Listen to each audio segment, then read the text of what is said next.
just because he is Steph Curry doesn't mean he's got the ability to go out there and look like Steph Curry. You don't want half of Steph Curry to play, do you? Now it's in ink.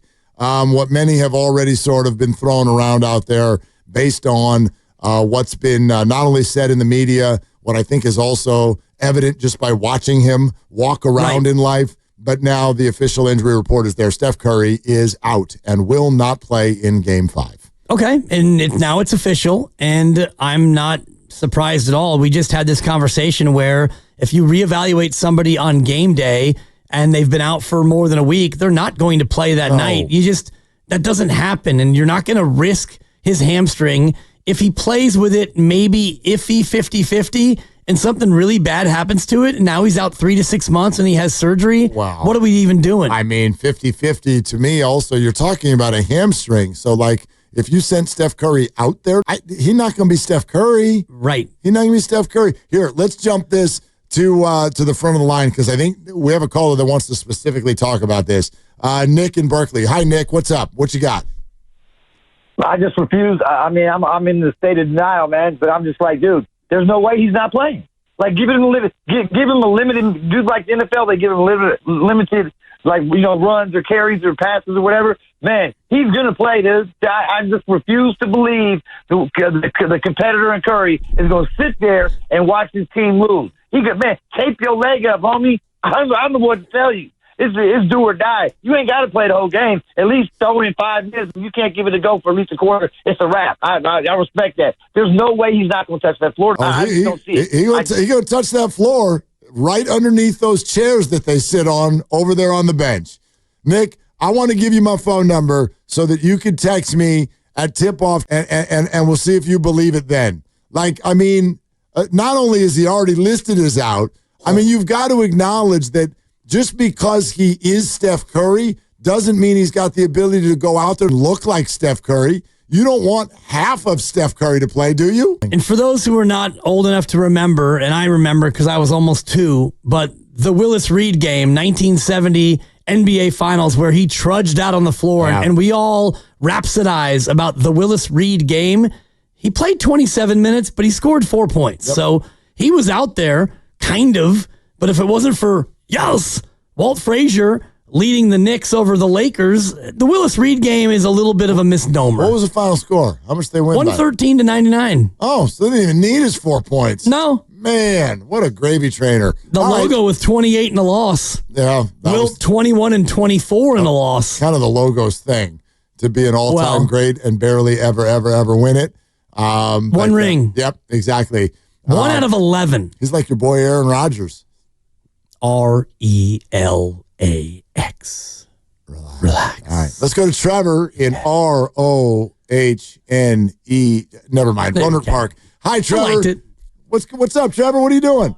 Spelled it all the way out, man. Come on. I know I could have, but I was like, we're gonna run. I'm gonna take all of Trevor's time if I keep up with all these letters. Well, let's not do that. All right. So, listen, guys, I want to just kind of emphasize what that game looked like compared to game 3.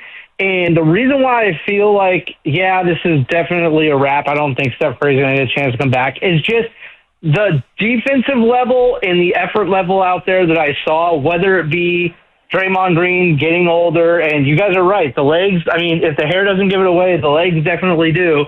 The defense wasn't there at the end as well as the first half of the quarter. And it's a collective effort, right? There is no guy. Everybody knows that. You guys know that. We all know that the Warriors don't win games this year before Jimmy Butler for sure, unless it's a collective effort. There is no one guy that's going to go out there and get this done. There just isn't outside Jimmy Butler, and Jimmy Butler's not really doing it. So, I mean, you don't have Curry. You got 3 games you got to win in a row. It's not going to happen. If they win next game, great. I really kind of feel like it pretty much is done next game.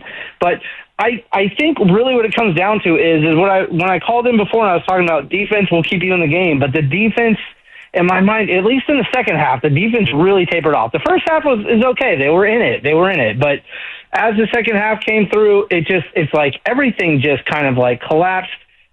The scoring stopped, and then instantaneously right after that, the defense stopped. And I don't know. It was a perfect storm, but guys, it's a collective effort. and it's just the collective effort isn't there right now. And unfortunately, to me, that makes it feel a lot like it's over. I said I wasn't going to doubt the Warriors again after the Rockets, but this is a little different. This is team, different. This Timberwolves team's too good, man. Well, and Steph Curry's out. So, yeah, Trevor, I get it. I will say one thing. I'll push back a little bit on, quote-unquote, the collective effort is not there.